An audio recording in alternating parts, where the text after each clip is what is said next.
Tell me, baby. Tell me why ain't nothing but a party. Tell me why. Ain't nothing but a heartache. Tell me why. I never wanna hear you say I want it that way. That was actually pretty good. My wife's gonna be like, "What the fuck? What kind of fucking podcast is going Terror, on? I thought you were terror talking up there. Are you singing Backstreet Boys or?" We're gonna do this Fat Joe style.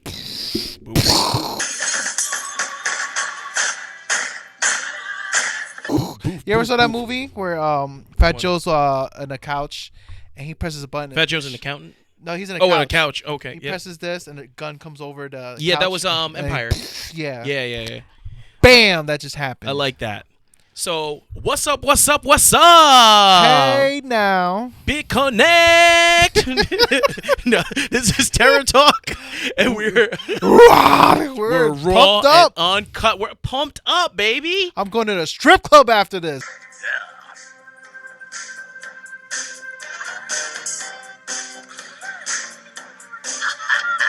Yeah, Woo! he is not me. I'm not allowed to. So, Insidious: The Red Door is coming out. That brings back Patrick Wilson and Vera Farmiga. Good Oh no, with the Vera friend Farmiga, she's of not the- in this. I'm thinking the Conjuring movies. What are you doing? What the fuck are you doing? Patrick Wilson and other people, they're back. So they're back, and they're making the new Insidious movie. And we thought to ourselves, Insidious, it's come a long way, right? It has. There's a lot of movies in there. It's a lot of movies. And There's then, a lot of stuff. A lot of James Wan. A lot of James Wan. That's where he got. It's not where he got his start, but it's kind of where he was moved that upper echelon step. It's where he evolved into He greatness. evolved into greatness. And Yeah. some people say, what about Fast and Furious? Yeah, I forgot he directed that. Yeah. Yeah. What about Aquaman? Aquaman? What about that? You know, but Well, without he's moving on, thank God. without Insidious, he wouldn't have been able to get that opportunity to get the Aquaman and the Fast and Furious movies. But well, his first movie, he did Fast and Furious first, I think. Fast and before. Furious, then Aquaman. Yeah. Yeah. But his first movie was Saw Yeah, which he wrote. and directed. Yeah, Yeah. and which was a nightmare, if I remember correctly. Yeah. I love his story because he was poor. Like, Yeah. I love how poor he was, like James Wan, and then like how he got his opportunities. Yeah. Like he was eating nothing but ramen noodles and stuff, and then he got this Saw opportunity, and then really like it took off because people love that movie. It changed. Saw, the first one, changed the trajectory of horror movies for the next 10 years after it. Well, the thing about Saw, I think it did like a lot of people did torture movies. Yeah.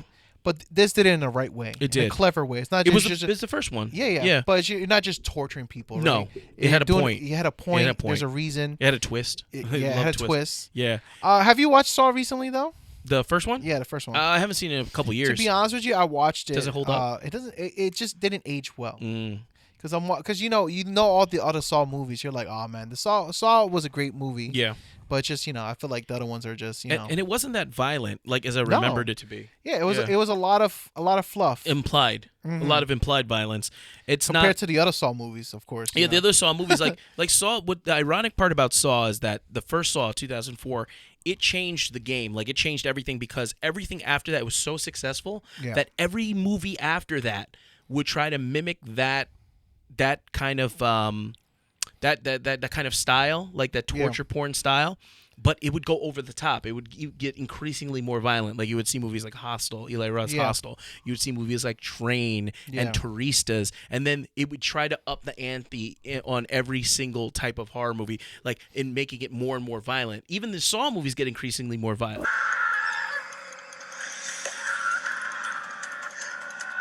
Oh yeah. But the first Saw movie's not that violent. No, at all. Yeah. Like That's I mean, the the ironic whole part violent part of that movie is the name. the Name of it. He just cutting sawing off his Saw's leg. foot. Yeah, that's it. Yeah. That's like the craziest part. But we're comparing to the other Saws. Yeah. All the Saws, you see some crazy shit. Crazy You're like, stuff. whoa. Even people's jaws get You got ripped syringes out. going in eyes and all Yeah. that. It's People's mouth get opened yeah. up. Like, That ripped up. always messed me up because Yeah. I would be like, the reverse bear trap, yeah, right? that would I would be like, oh my, she had the key in her eye, right? It was no, that was not her. Not the key was was in the person's stomach that she got out of. Oh, well, that would have been easy. Yeah. No, there was one that was in someone's that was eye. later on. I think that might have been Saw 4. Oh, fuck that. Down I would the have road. been like, great. I don't fucked. even remember the Saws, but like that was down the rabbit hole. It was in his eye. He had to pull it out and do it, but he got caught up. He couldn't get it out. Oh. Yeah. Yeah, so, because I can't imagine that's. Like, yeah. Yeah, no. The Saw movies, they started off really cool. Like he came in there. It started off as a short. He made a short movie, Saw, like the conceptually. Yeah. And then they saw it and they gave him money to do the Saw movie. Really good twist. Had Danny Glover in it, by the way, and Jin Tao from Rush Hour. But very small scale movie. You know, like intimate, like nothing really big. It gets really expansive as they move along. But that was his first movie, and you know he did a good job. I mean, James Wan, baby. It's written well. Very well, yeah. It's written well. It's smart. It's clever. Yeah. Never been done. Mm-hmm. I think which Saw did he sold the rights to? Oh, I don't remember. I don't know. I believe it was after 2. I think he sold it, and that's oh, why it did. And then they just took kept, off. Yeah, because they're they're making Saws forever. Yeah, yeah. There was even a Chris Rock Saw spinoff. Yeah, like Seen It or something like that. The Spiral. Yeah, like there's a the slap. There's an SNL skit. They were like, "Oh, Seen It." You know? Seen It? Yeah. Oh, Saw, Seen It. Yeah. SNL's gone downhill. But the next movie was Dead Silence. Yes. With the puppets, which was cool. Underrated, I think. That's an underrated movie. A lot of people. A lot of shit. But it's always recommended. If you look if you guys probably know about it too. Dead Silence is a like great one. Like it's about this puppet lady, and then like there's like inhabiting. It's like ghosts and ghouls, goblins and stuff like. My favorite part of that is the scene where the boy is like, "I see your lips moving. I see your lips moving." And he's like, and then she like bitches him out in front of everybody. Super scary part. Yeah. Like really subtle. Mark Wahlberg's brother's in that one too. It really pretty good. I think it was a good step. But do you feel that they stole that idea from Goosebumps though? What part? From the puppet part and stuff like that. Not really. Yeah, because it's kind of like a character from Goosebumps. Well, the look of it. The look. Yes. Yeah, like you know Slappy. Yeah, they look similar. Yeah, they definitely look similar. But it's like it is a different, unique story. I think people were expecting something different. They were expecting like Chucky 2.0 or something like that, and like it's not really that. It's like the more of the puppet master. Like, and then there's a twist in that movie too. Yeah. Like we find out that the caretaker is being controlled. He's an actual human puppet. You know, and you're like, whatever. It's good. I think it's underrated. Yeah. He's on a good trajectory. Like he's hitting like 2 movies that are really pretty good. But like he hasn't gone off the deep end yet. Like it's still pretty decent. And then his third movie, which I really like, the Kevin Bacon classic, Death Sentence. I was about to say, I'm like, what are you talking about? Yeah, He wasn't in Dead Silence. Yeah, Dead Silence too. I was like, wait, what? Yeah, Death Sentence. That was a take on Death Wish. It follows the same trajectory. He's out there. He's a regular family man out there with his kid. His kid gets killed gang style. Ritualistically, or like initiation wise, and then he seeks revenge. That was a good one, man, because that's his first like action. It's like an action horror movie. So he's going around getting revenge. There's a lot. And then it's they're heavily like, "Hey, violent. I got a Fast and Furious idea." No, but it's like super violent though. Like, did you like that movie, Dead Sentence? I didn't see it too much. You didn't watch it? Like I watched it, but I don't really remember it. To be very honest with you, it's like Kevin Bacon doing his best Charles Bronson impression. Like I do a lot of movies when I watch it. If I'm not interested, I watch it, but then I'm just kind of doing something else. Do you like revenge movies or no? I love revenge movies. Oh, then you like this one. Yeah, but like I remember myself watching. I was just kind of like in and out. Really? Yeah, like I was taking a bath during it and everything. Okay. Like in the bath. You were in the bath watching? Yeah, just like you had the laptop up. But it's really violent. It's super violent. Horror movie level violence, and it's an action movie at the same time. You have Kevin Bacon running around, shaves his head, blasting people through doors. Really interesting camera angles where the camera is going over the top of the, like John Wick. Remember John Wick 4? Yeah. Like over the top angles. He's blowing people away with shotgun. No dragon breath, though. Not dragon breath shotgun. Blowing people away. Gang members. You have a multiracial gang, by the way. Like they got black, white, Chinese, Spanish. I'm like, okay, what gang is this? So he's going around shooting people. Special gang. And there's real loss in there. He loses his kid. He loses his wife. The gang comes and retaliates against him. One of the gang members is played by Darwin from X-Men First Class. Remember that dude? Yeah. So he gets in a little bit too deep, but it's, a cat and mouse fight for survival. And I like the end of it.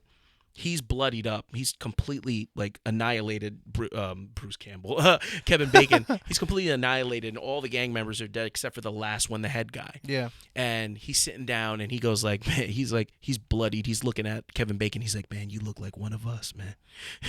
And then he goes, he's like, Kevin Bacon's like, pulls out his revolver, slams it on the table, and he's like, are you ready? Like, it's just like, he's like, I don't want to hear anything you have to say. I'm here to kill you. And it's just a raw, visceral, grindhouse action movie. And I that might be one of my favorite James Wan movies. Really? Yeah, Wow. I really dug it. The only thing I don't like is Aisha Taylor plays a cop in it, and it's just the most mind-numbingly dumb cop I've ever seen in my life. Like, I don't understand it. Like, this guy's kid gets ritualistically killed. White kid, by the way. Mm-hmm.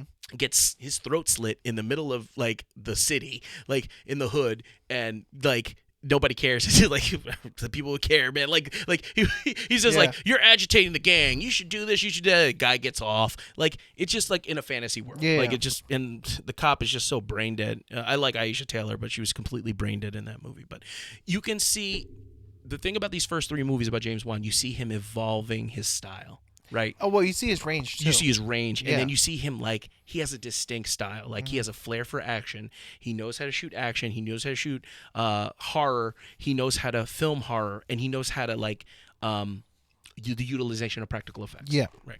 That's like the first. Like that's the indication that like we're like, oh man, this guy's good. And then the next movie, he does.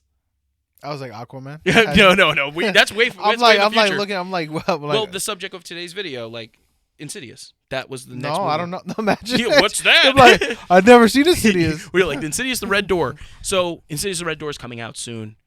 Did you like Insidious? I did really like that movie a lot. That is in my top 30 all-time horror movies. I think as a movie, it's good. And like the score and everything like that, it's really well too. Like it really scares the shit out of you. It does. The jump scares. Like the jump scares are good. The sound design is great. Like everything about it, it's good. Yeah, it screams You know, quality. yeah. And the movie was only made for $800,000. Really? Wow. Yeah, it was a contest to see like Blumhouse. That's what gave Blumhouse its start, really. The Insidious movie. That first Insidious movie is what jump-started Blumhouse to the powerhouse we know as today. Because Blumhouse movies are pretty much low-budget films. They make the movies for nothing, and then they go on to make millions and millions of dollars, and that's kind of like their MO, right? At Jason Blum, I saw Jason Blum at the I saw a pre-screening of one of the movies, and he was like sitting like two seats next to me. Really? Yeah, he had a whole bunch of Lego stuff. Were you just like looking at him the whole time, like? Yeah, I looked at him. I was like, man, this movie sucks, bro. He left halfway through the movie, and I'm like, dude, this sucks. This movie's trash. Five Nights at Freddy, baby, it's coming. Yeah. Blumhouse, baby. We'll see. Blumhouse, to me, I love their business model. Is it but hit or miss? They're hit or miss to me. Yeah, like I have to agree with you they're hit or because for a while Blumhouse was known for trash movies. Yeah, like yeah. trash horror movies. And then there will be some good ones that come out. You're like, oh shit, they sprinkle them in. And you're like, oh, look at Blumhouse. Check them out. They actually care about their movies. You know what I mean? Yeah. But yeah, I agree. They're It's hit or miss. Like there's some like when they miss hard, dude. Like they completely swing. For me, I know they were known for like shitty movies. Yeah. Like for a long time. Like if you see a movie, you're like, oh, this looks pretty good, and you see Blumhouse, you're like, oh. You're like, uh-oh. They were like the what's a company that's like that now? Well, A24. No man. You're like, yeah, right. You made me spit out my shit. A24, no way. A24 has the best cinematography. God damn it. You know, I like Uncorked. Their movies are pretty fun. Like, there's a company Uncorked. They put out some pretty quality movies, like, and they're really low budget. Neon too had a moment. They had a moment where they were putting out shit. Neon had a moment. They were like hot garbage. Yeah. Because I feel like Neon was trying to be like very artsy horror movies. Yeah. And they missed. They were time. They were missing. They were getting and then too artsy. They hit. I forgot which movie they did really well with. It was a revenge film, if I'm correct. Was it called Revenge? It might be. It was called Revenge. Was it the Australian movie? I think it is. It's called Revenge. Yeah. That's kind of old, right? It was like a couple years ago. That's a great movie. Yeah. That was really good. Yeah. And after that, they actually started doing okay. Yeah. I said okay though. Okay. Not like really well, but yeah. They do it all right. Yeah. But then, Insidious was, I love that movie. That really made the mark. That made a name for himself. Like, he did make a name for himself with Saw and those other movies. Well, Dead Silence and Death Sentence kind of took a seat. Sit Yeah, back, because nobody really fucked with those everyone movies? thought he was probably leaving horror. Why? Because after Saw, they're like, "Oh, this is great," and it seems like I think he did Fast and Furious as well around that That was time. way later. That was way later? Way later. I'm trying to think yeah. when the fuck Yeah, this he Fast got and Furious come he out. got Fast and the Furious and Aquaman much Aquaman later. was like, Aquaman Yeah. just came out like what 3 years Fast ago. and Furious came out 2015. Like he still didn't do. Remember he did Insidious, then The Are you Conjuring. sure it came out 2015? 2015. The first Fast and Furious? No, Fast and Furious 7. That's what he did, right? 7? But didn't he create Fast and Furious? Ooh. Let me check. Hold Vin on. Diesel? Yeah, imagine. I'll save you. He did not create Because I was about it. to say, when I was in high school, Fast and Furious was... Fast and Furious was racing. Yeah. It wasn't like when I was in high school, Fast and Furious was racing. Now it's like espionage. It's like Oh, Mission right now, Impossible forget 17. it, bro. Right now, Fast and Furious. Just do yourself a did- favor. Watch the first Fast and Furious and watch the newest one now. You're It's gonna be like, completely what the fuck just unrecognizable. happened? So he did Insidious, then he did The Conjuring, then he did Insidious 2. Yeah, so he did direct the first Fast and Furious. No, he didn't. It says here, directors Vin Diesel, Wait. Justin Lin. There's multiple directors. Okay, but so he did The Conjuring, then he did Insidious 2, then they brought him in for Fast and Furious 7. Uh-huh. Now Fast and Furious. Well, before we get to Fast and Furious 7, he did The Conjuring next, which I put as top 10 horror movies of all time. The Conjuring? Easily. Absolutely. Easily top 10 horror movies of all time. Great. That movie knocked it out of the park. That's his masterpiece. Well, it's a great person to... Well, Yeah. yeah. I think The Conjuring is perfect. Masterpiece movie. Yeah. Yeah. Conjuring 3, not so much. That sucked. Yeah. Isn't that sad, though? Horrible movie. Conjuring 3. 2, though. Conjuring 2 was pretty good. I liked it. Yeah. I enjoyed it. Yeah, but Conjuring 1 is a phenomenal horror movie Yeah. in every sense of the word. The way they explain the characters, the way they build up the monster, the way they build up the lore, the way they set up the rules Yeah. of the story, perfect. It's perfection. Mm-hmm. Perfect in every way. So And that, all great actors and actresses. in the all movie. great actresses, Like, actresses. perfect. Yeah. Perfect cast. Perfect casting. It's scary. It's funny. Mm-hmm. It's heartbreaking, and it makes sense. Like it's like, why don't we leave the house? Let's leave the house. Yeah. Guess what? You can't leave the house. Like, oh, Because it'll just follow you. yeah, it just keeps following you. Then, after that movie, but it was a fantastic movie. Doesn't mean we need to go too much into that. The but it whole was- the whole thing about The Conjuring that's cool Yeah. too is just that like they get the perfect people to go after. Yeah. Like, you know, like Yeah. Lorraine and Ed, right? yeah, You could go all day with them because All day. they're superstars in paranormal stuff. yeah, Right? yeah, Because they're famous for Amityville. yeah. You know. Yeah. And The Conjuring introduces Annabelle. Like, Yeah. the opening scene is Annabelle, and Yeah. it's so good because the opening scene we just see that fucked up looking doll, and it's that close up, and we're just like, what did I get myself Yeah. into? Like it's terrifying. Now, if they use the real Annabelle doll, That's not that scary, Raggedy Ann doll. Yeah, right, what the fuck? Yeah, like Get that shit out of my face. It's a Raggedy Ann doll. Get Yeah. out of here. But The Conjuring to me is a top 10 horror movie all time. I put it right up against. It's nuzzled right up against Hereditary. It's right up against Exorcist. It's right there knocking on the door with The Omen. Like, Yeah. it is a top 10 horror movie. No questions asked. I love it. I don't think I'm overrating it. I think it has mass appeal, and it's really good. And then that's where James Wan sharpened up his knife, his samurai sword, as I like to say. And it was just purely, like, that was his finest film. That was the peak James Wan for me. Yeah. That was the point where everything that he accumulated over his long career from 2004 with Saw up until now was just perfected into this amazing masterpiece of a film. Yeah, I agree. Yeah. Conjuring was perfect. Conjuring was perfect. And then he comes know- out with Insidious 2, right? Yeah. But Conjuring was perfect. Anything else about Conjuring? Well, no, I mean, That's just the to be best. honest with you, The Conjuring, you said it perfectly, man. I think, you started noticing that he's keeping certain actors. Yeah. You know, like every big time director keeps the same actors. Yeah, and he stuff holds like on that. to Patrick Wilson. Yeah, he He's holds like on to his Patrick boy, yeah. Wilson, Which is cool. That shows his loyalty. Same composer from Insidious for Conjuring. Is it? Yeah, so Oh, that's okay. why you get that kind of same. The strings and stuff? Yeah, that kind of stuff. Nice. It's cool. But yeah, no, I have to agree, man. I think James Wan for he The Conjuring. Killed it. I agree. For me, like top 20 all-time horror movies, Yeah. Conjuring's there. Yeah, easily. easily. Yeah. Guys, Like, I'll never forget the basement scene for Conjuring. Oh, That scared the shit so out of me. good, man. Yeah, because the scares are good. They're not like. Here's the thing about scares in movies, right? There's always jump scares, right? Where's my daughter? Are you mad? I am your daughter. No, you're not. And then you have scares of like, oh, that was a scary monster. But this kind of scares, it freaks you the fuck out. Mhm. I don't know why. Yeah, I believe. What was it? I think it was Insidious 2. Mhm. With that little boy in the that Was it Insidious 1 or 2 with the little boy that was walking around, the ghost boy? Insidious 1. Yeah, for that one, that was an actual adult. Oh, was it? Yeah. So he thought it'd be scary. He said that there's gonna be like a little kid around, but he thought it'd be scarier if the kid would be an adult, like a small person. Oh. So it worked. Yeah. So when she's doing the laundry, and he's in the corner, actor, he's in all the American Horror Story. I said it right. American Horror Story films. And nice. That small guy. I think he was in the Carnival one. The smaller guy there. Oh, okay. That's him? Yeah, that's him. Nice. That's the boy. I didn't know that. Yeah. Yeah. So he thought it would be creepier if he does that, and I'm like, right. You see small details like that, you're like, that shit. That's how good it is. You know what I mean? He's amazing. And then he did. So after The Conjuring, he came out with Insidious 2. Yeah. Right. Yeah, Insidious 2, and it's okay.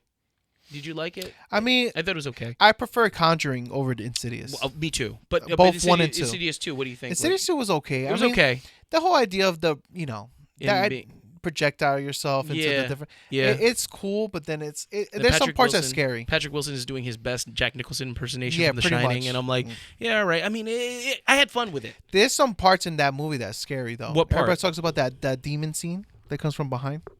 In Insidious 2? No, I don't know if I think it was in That's 1. 1. That's Yeah, 1. yeah. Yeah, no, 1 is great. So you know But what? 2. Insidious 2 sucks then. Yeah. I hate it. I can bring up all Yeah, cool you're like facts bringing about all the Insidious 1 stuff. I'm like, yeah, we already went I'm over like, you know what? Insidious 1 is great. Like, I'm like, I've decided, fuck Insidious 2. Insidious 2 for me is what loses its charm is that we lost Len Shay in the first movie. She dies, right? And then we get her like as a ghost and stuff like that. And, it doesn't have the same charm that it did. I think they made a critical mistake by killing her in the first movie because now it loses a lot of it. It's like killing Gandalf. It's not the same. It doesn't feel right. We need to bring him back. And Patrick Wilson's doing a great job with his Jack Nicholson impersonation, like because he's possessed by the demon, and it's okay. It's pretty forgettable. It's one I don't go back to very often. Yeah. I don't go back to that movie very often. I actually watch Insidious, and this is not a James Wan movie. It's a James Wan produced movie. I go back and watch Insidious 3 more than I watch Part 2.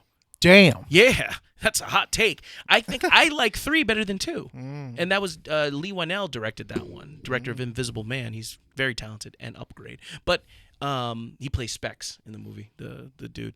But oh, really? That's him? Yeah, that's him. That's Lee Whannell. Yeah. So he's really I knew talented. it was not the big guy. No, not him. That guy's a famous actor from Australia too. Oh, is he? Yeah. Nice. Yeah, well, He was James in a Wan TV James Wan is Australian. Oh, really? Yeah. Oh, okay. Yeah. I know that big guy. He was in a TV show on Hulu. About a psychic who's a con artist, but then he gets hit and then he really becomes psychic. Oh, I've heard about it's a that gypsy movie. thing. Yeah, I think yeah. Gypsy, something like that. It's I've heard about the good. movie. I heard it was good. I mean, that He's show. great he was in good. it. That guy, Yeah. the big guy. He's a good actor. Oh yeah, he needs to be in more movies. I think. Definitely. But Insidious 2, just judging by talking to you, you don't really remember it either. Hell no! I keep remembering. I was like, I'm pretty sure that's from Insidious 2. He's like when the demon comes up behind and starts playing the piano. Yeah. Like nah. From Patrick Wilson's head. He's like the demon comes out and you're like, that's Insidious 1. I was like, well, Insidious 2 sucks then. Yeah. I don't remember Insidious 2 shit. is probably one of James Wan weaker movies in my opinion because I'm Is that the one with the vampire looking ghost? Yeah. Is it? There was like a ghost in Insidious 2 that like looks like a vampire, but it wasn't. It might be. Yeah. See, I don't remember too much of it. I remember parts of it, but I'm not like big on it. Like I'm not big on that movie. But it is a, it is a James Wan directed film, so it's good to talk. Now we're getting to your favorite movies. This is when he got into the big times, and he got the Fast and Furious 7. Now, Fast and Furious 7, I think, look, it's a paycheck, man. It's a paycheck. He got paid on this movie. Well, I think it's time for him to get paid. From what I remember from our interview, I think he's a big Aquaman fan. Okay, so and I think he needed to do more action films to get into it. Yeah, to do fair. Because I think he probably. I don't want to say he wants to be into DC versus Marvel. I'm not going to do that, but I think he wanted to do a superhero movie. Okay, so but he had to do so he did a chance by doing Fast and Furious 7. Yeah, Fast and Furious 7 is kind of mid. Did you like it? No, nah, it's kind of mid because I'm gonna tell you the truth. After Fast and Furious 1 and Fast and the Furious. Wait, Fast and Furious 1. There's Fast and Furious 1. There's 2 Fast, 2 Furious. No, Fast and the Furious. What's the one that we were in Cuba, Puerto Rico? 4. Yeah. 4, yeah. Other than that, everything else is garbage to me. Yeah. You didn't like Fast 5? No. I like that. I like Fast 5. Because you know what it is, man? I don't like this whole it went from a very simple idea with all this whatever nonsense, right? Family bullshit. Yep. And it just goes so out. It goes out there. And I don't like that. It's I like Fast Five though. I thought that was cool. Yeah, I like that one. But then I agree with you. It kind of gets crazy. Like even now, everybody's like watching it just to see what else happens. Pretty much. Like, I'm like, if you like that, then let me make a movie about I don't know, fucking, we'll do The Conjuring 5 and shit like that. It'll just be about ghosts haunting, supermarkets or something like that. I would watch that. Really? But Conjuring, a ghost supermarket? That's scary. No, they're like doing grocery shopping, ghosts. I'd watch We're that. in this spare world and they're just going through stuff. They're buying groceries? This ghost is going through a divorce. What kind of ghost do you think would eat? What kind of cereal do you think they would get? Captain Crunch. See, I want to see that movie. But Fast and Furious got real crazy. 7, to me, it was kind of like, it's kind of paint by numbers. Like, Fast and Furious 6 with, what's his face? With, what's that dude? Cool dude. John Cena. That was 8, 9. That was 9. Which is Dom's brother. Yeah, he's Dom's brother, half brother. It's so dumb. I know. It's like, hey, let me just pick this random guy who looks nothing like Vin Diesel. Yeah. Like, he's my brother. That's my brother. What? It's fucking. It gets so. It's so weird. I remember when I heard John Cena's in it. I'm like, all right. And now, Jason Momoa. I'm like, let me guess. He's the Rock's brother or some shit like that. He's like some guy. Yeah, it's gonna be some dude. But it was they're like a wannabe Expendables. I like 6. Okay, Luke Evans is the villain in that movie, and the set pieces were cool. Like, the story goes off the rails, but the set pieces, the action set pieces, weren't too crazy yet. Where it was like, it still was crazy, but it wasn't Transformers level crazy. Yeah. Like, once we get to 7, 8, 9, like, we're like, okay. Like in part 7, there's a scene, like the James Wan one, the part 7. There's a scene where Vin Diesel is fighting Jason Statham, and he's like, hey, in a street fight, the street always wins. Thing about street fights, the street always wins. He went hulked out. Yeah. I remember he does a Hulk stomp. Yeah. And then crushes the ground. The whole thing breaks. Come on, man. He goes Hulk. He goes. Yeah, he went like Groot. He went smashes. He's. I Groot. think that's the same movie that he dived head first out of an airplane, didn't he? And then he fell in the water. I'm not surprised. Yeah, and maybe. then like 2 cars picked him up. And then maybe I don't remember. They all merged to one movie. They always merged together. Imagine like, hey guys, that's Insidious 2. I'm like, oh shit. Charles, that's Insidious 3. Shit. And then he produced a bunch of Insidious movies and stuff like that. And then Fast and Furious, we spent enough time on it. I wasn't a big fan. You know what? But the problem with Fast and Furious 7, one more thing. The last thing I want to talk about that is that it doesn't feel like James Wan puts his stamp on that movie. Like, it doesn't feel like a James Wan movie. But that's like some directors when they get into big movies. They're not. You're Made not gonna by get committee. there. Yeah, exactly. Like even have control of that. Even with Aquaman, I did feel like Aquaman felt like James Wan, though. I agree. It felt like the monster stuff and the monsters thing. Yeah, like as far as the creatures, creations, all that kind of stuff. Yeah, it did feel like a James Wan film. I feel like James Wan was just there to collect a check. For Fast and Furious. Yeah. Well, I personally I think that, and then he just like, let me do a big time action film. Yeah. Just so they can let me do superhero. Because like, just to jump one step ahead to Aquaman.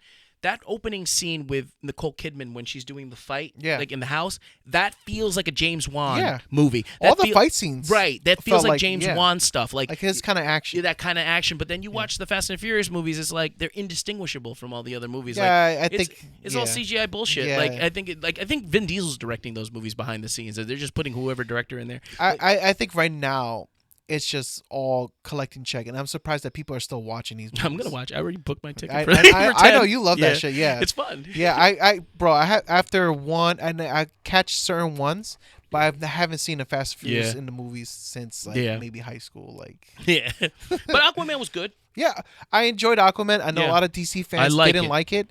DC fans don't like anything. Marvel fans shit on DC no matter what. So what are you gonna do if you're a DC? What are you fan? gonna do? You're just gonna watch it and eat it. Eat that Marvel. The only thing I didn't like about Aquaman was the story. I think there's a lot of stuff that was kind of a little bit dumb. A lot of things cut out and stuff. Yeah, but other than that, I enjoyed it. I think Jason Momoa was a great Aquaman. Aquaman 2, who knows? I like. What's going on with that? It's coming out. He's doing it. Yeah, but it's a mess though right now. It's a big mess because Flash resets everything. Yeah. So Flashpoint, yeah. I think this is Jason Momoa's goodbye because he's gonna be Lobo. Oh. That Well, that let's see we how all that- know. Every DC fan knows this. Let's see how that works out. I think it'd be good. That's an HBO series though, not a movie. I got low Lobo. hopes. But that neither here nor there. Aquaman was good. I enjoyed it. I enjoyed the creepy stuff of like the Cthulhu monster thing, and I like the lure. I like the water. I like how creepy it was, and I like the action. I think that feels more like a James Wan movie. And I think Amber Heard was great in it. Yeah, she was good. Yeah. A lot of people are hating. No, don't let her be in the movies. I I'm mean, like, she- I you mean, guys she- have no problem with Woody Allen doing movies and doing stuff yeah, like that. that's true. Shame But on she you. shit on a bed though. So this Enough guy of that. married his daughter. Enough Like of that, this enough of guy's that. like, no, he shit on a bed. Like you can't have her shitting on bed. Like because look, this is the thing. I'm watching Aquaman 2, right? what, like, have you never? I I have actually. not intentionally. That's what I was gonna say. I wonder how that feels like though, right? To shit the bed intentionally. Like just go on the bed and just take a massive shit Probably not. Good. and then just sleep. Yeah, I don't know. Like, this is the problem. I'm watching Probably feels Aquaman good. 2. If I watch Aquaman 2 and I see Amber Heard running around and I see her anywhere near a bed, I'm going to think of that, her shitting in the bed. And it's going to, like, distract me from the movie. Like, I'm going to think of Amber Heard like, oh, she's shitting in a bed, dude. I heard she's moving to Spain. Enjoy. She's like, I'm done with this fucking place. Good. Maybe they tolerate that over there, but not here in America. But You don't get to shit in our bed. We shit in your bed. Now the next movie, this one is the one James Wan movie I didn't like at all. Like I didn't like it at all. I thought it was really stupid. I couldn't rock with it. The reason why is because the way they marketed this movie was it was like an intense like ghost drama type thing, like a ghost horror movie type of thing. And then what I got was one crazy ass speculative insanity movie that I like. It's fun. Like if I was expecting the movie that I was seeing with Malignant, if I was expecting that movie, I would have had a better time. That is not the movie they were marketing. I did not expect that movie to be that crazy. Like that movie goes off the freaking rails so fast. Like it starts off as like domestic violence is happening, and then you're thinking like there's a ghost here or something like that. No, there's no ghost. There is a freaking developed fetus in the back of this girl's head that's controlling her and making her kill people and stuff and taking over her body while moving her backwards. Bat shit crazy. Everybody's obsessed with that story. You know, that's based on a person that actually had like a fetus in his head. Yeah, but they didn't control him backwards. No, but do kung fu? it made him do like no. It just made him do kung fu. Imagine. No, he just did ill things because he said that it was controlling him. That's bullshit. So they ran with this movie Malignant, where apparently this back of the head guy is controlling the woman, right, and our main character, and for some reason, this fetus knows kung fu. And it was like it kills a whole precinct of cops in one scene. it beats the shit out of people. This thing is a menace to society, running around, doing karate, doing murders. Like it is the most batshit crazy movie. It went straight to HBO Max. Mm-hmm. And Still the there. theater. And it's on there now. And it was in the theater. I watched it in the theater. My mind was melting in the theater. I was like, what the hell am I watching right now? Like the scene where the two cops are like, so this thing, there's a scene in the precinct and he's like, the fetus is like beating the shit out of everybody, right? And everybody's dead or beaten up. And then like the two cops that we follow in the movie are running away. They're like getting out. They're done. They're defeated. They're like, we can't beat this guy. This thing takes a chair, spins around 720 degrees and launches it at them and breaks their back with this chair. And I'm just like, yo.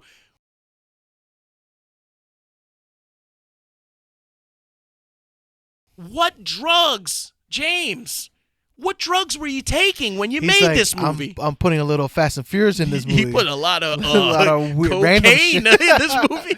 It was like Cocaine director movie. Yo, it was like he just snorted a whole mountain-sized, Scarface mountain-size of cocaine, and he just mashed up 4 different ideas together and just filmed it while high and drinking Red Bulls the entire time. Did you like Malignant? Hell no. Oh, damn. No, I didn't like it. I agree with you. It's just like it just had that vibe. It was just like, what the fuck is going on here? You're like, wait, what? It was like a fever dream. Yeah, and I just didn't like it. I'm not into that kind of movie when it's just like nonsense and just crazy shit going on. I'm like, yeah, I'm out of here. I like that scene in the prison though, where he beats up all those women in the prison, all those people in the prison when she gets locked up, and the thing takes over and starts beating. That was the stunt woman from the Quentin Tarantino movies. And she does a lot of other movies. She's awesome. I forgot her name. She's from Death Proof. Death Proof, yeah. She's Australian. Awesome. I think she's Australian. Yeah, James Wan, Australian. He's got to catch Australian people. We're talking a lot about Australian stuff, right? But we're not in Australia. Past videos. Are we? Good How eye, mate. How many for JJ's do kangaroos have? Throw another shrimp on the bar, babe. But I have to agree with you, man. When Malignant gave me this impression that it was this kind of movie. Yeah. And then that was the marketing was all different. Completely it's like different. you're going to, I don't know, you're going to Baby Dolls to do a little bit of shopping, right? Yeah. Next thing you know, you're in an intense strip club where you need to knock to leave, and they hold your cell phones and stuff like that. Yeah. And next thing you know, you wake up, you're in Atlantic City, and you don't have shoes. Exactly. You know what I'm saying? I don't know exactly. Did that happen to you? Imagine if have no shoes. You're like, dude, it was like biting into it was like going to a restaurant, going to a diner, asking for their finest slice of pecan pie, having it served to me, slicing into it, taking a bite, and it's cigarette butts, like inside. And then you just feel a hand just like caress you, like wait, what? I start getting caressed by the waitress. Just like, and then I turn around, and then the waitress turns into a waiter. And I'm getting caressed by both a waiter and a waitress, and I get thrown on the grill back first, and I start smelling delicious meat. I'm like, what is this? I came in here for pecan pie. A.K.A. Malignant. Malignant is batshit crazy, but you know what? At the end of the day, James Wan has done so much good stuff. It produced so many good things, written so many good things. Like, I forgive Malignant. Look, people still talk about it. Malignant? Yeah. Yeah. It's a weird one. People bring it up. Hey, have you seen Malignant? I'm like, yeah. Have you seen Cocaine Bear too? Yeah. Have you seen like have you seen my dream last night after I had two things of Taco Bell? Have you ever seen my dreams after I got off Chantix and stuff like that? Like they're wild. Yeah. Yeah. Oh my God, that's a weird one. But it's a swing and a miss, but it's a hell of a swing. Whatever it's worth. It's like a wild swing. What's his next movie? What is he coming out with now? The Crooked Man? Yeah, that and then Aquaman 2. Aquaman 2. So with the Crooked Man, like what? Did you like that? I think everybody loved that character. They did, and then they were like, "We need this guy. Yeah, this guy to have." It feels kind of late though, no? Super late. Yeah, didn't that movie come out 5 years ago and shit? Yeah, like you need to come out with that later. I remember when I saw the Crooked Man, that scared me. I was like, damn, if I saw that coming towards me, I would be fucking done. I would definitely shit the bed. I think intentionally. I would definitely shit in the bed. The only way that's gonna stop the Crooked Man is if you pull down your pants and you take a shit in your bed. Here we go, Amber Heard style. Woo! Amber Heard, baby, give me the power of Amber Heard. Can you imagine every time somebody shits in the bed, Amber Heard? You know how Kobe was the Amber. Amber. Just take a dump on someone's bed. Yeah, but James Wan, please keep making movies, man. We love your stuff. Keep making horror movies. Please. Yeah. I want to see how Aquaman 2 comes out. You know why I say and? Because Death Sentence. That was a while ago, though. Yeah, but he can make an action movie again. Yeah. Like, make them grindhouse movies, those lower-end movies. Yeah. And I have to say, as much as I'm trashing Malignant, the action scenes, the fight scenes are good. But I didn't expect to have kung fu fight scenes in a horror movie. And everybody talks about Aquaman, how much it sucked, right? Let's just say the action scenes are good in that too. They're phenomenal. The hand-to-hand combat scenes are fantastic. Yeah, every fight scene, look at Black Panther 2, right? Mm-hmm. When they're underwater, you could tell they're holding their breath. Yeah. But the way they did it in Aquaman was cool. I don't know why they didn't do that approach. Yeah. You know what I'm trying to say? Yeah. So when they're on Namor's underwater, you could there's a it just looks that way. Versus Aquaman looks natural. Yeah, they make a good point in showing the action. The action. It's not like that kinetic camera that's going all over the place because the actors don't know how to do stunts. They really legitimately leave the camera on there so you can see what's happening, and I really appreciate that. Yeah, Nicole Kidman kicked some ass. Yeah, she did.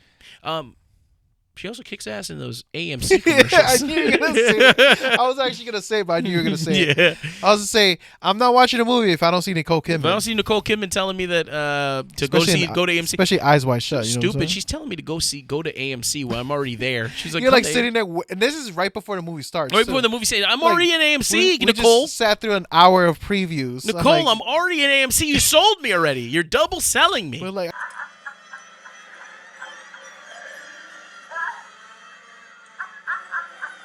I get it. Listen, but why are you just walking in the movies right now? Yeah, that's like that's like I bought a box of Cheerios, and as I open the box of Cheerios, like there's a message that says, "Oh, you need to try Cheerios, bro." Like I already bought the box. You know what goes good with Cheerios? Milk, Cheerios. buddy. And I'm like, I know, asshole. I'm trying the to milk. You open up the milk. Hey, milk's amazing. You need to try that milk, dude. I'm like, yeah, but I bought the milk already. Listen, I'm about to eat you right now. Can you just stop? Or you get your Netflix subscription. You're watching Netflix, and it's like, you know what would be great right now? The best streaming service in the planet, Netflix. And I'm like, I'm in it. but I'm in Netflix. You can't change. You can't share passwords. No, that's true. Sorry. You can't do that anymore. Isn't that bullshit? Bullshit. They're really trying to crack that. I'm like, why? You're gonna lose so many subscribers. They will. I mean, well, they you don't know, care. like, yeah. But like Netflix, I get it for free with my T-Mobile. That's the only reason Yeah. I would have been canceled it. Yeah, Netflix is weird. I want to cancel Netflix, Yeah. but then they keep having shows that I like. Yeah. You know, That's so. But I'm done. I don't barely watch Netflix anymore. I Really? watch more Tubi than anything else. Tubi's great. It's great. Tubi, sponsor us. Hey, Paramount Plus too. Come on, come Nah, on. Paramount Plus is Hey, bullshit. Paramount Plus is coming up. Coming up in the world, baby. But anyway, that was our deep dive into James Wan. We want to talk a little bit of James Wan because the new movie is coming out. The Red Door. So we want to talk a little bit about his movies. Great track record, great resume. Keep making movies. Fantastic. And if you like this video, click that like button. Subscribe to our channel. Click the bell notifications. And come talk to us for all things horror related. Movies, news, reviews, and analysis. We love you.